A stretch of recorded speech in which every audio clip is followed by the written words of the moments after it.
আজকে আমার এই হলো সারাদিনের রান্না বান্না। প্রথমেই আমি কলিজা ভুনা করেছিলাম। আমি আগে কখনো কলিজা ভুনা রান্না করি নাই, এইটাই প্রথম। আর আমি পছন্দও করি না, বাট মুন্না খেতে চেয়েছিল, যার কারণে আমি ইউটিউব দেখে ক্লিন করে তারপরে আর কি রান্না করেছি। বাট ভালোই হয়েছে। আর এইদিকে মুন্নার জন্য একটু ফিশ রান্না করছিলাম। এই ফিশটাও আমি খাই না, ওর জন্যই রান্না করছিলাম। এটা আমি টমেটো পেস্ট করে মিক্সড করেছি, যার কারণে এমন কালার এসেছে। আর ফিশগুলো ফ্রাই করে নিয়েছিলাম। তারপরে এই তো আমার রান্না অলমোস্ট রেডি হয়ে গিয়েছে। আবার আমি বিফও রান্না করছিলাম। এই রান্নাগুলো আমি সকাল থেকে বিকাল পর্যন্ত করেছি।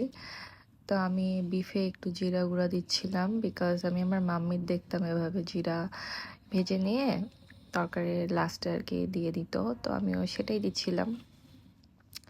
এরপরে আমি আবার একটু ডাল উঠিয়ে দিয়েছিলাম। আমি তো কখনোই এইভাবে ডাল রান্না করি নাই, বাট এইটাই প্রথম আমি ইউটিউব দেখে বানিয়েছি। মশলাটা এনেছিলাম ডালের, ওই যে পাঁচফোড়ন না কি বলে ওইটা। তো আমার ডালটা একদমই পারফেক্ট হয়েছে, আর মুন্না পছন্দ করেছে, এইটাই তো আমার চাওয়া। ওকে, বাই।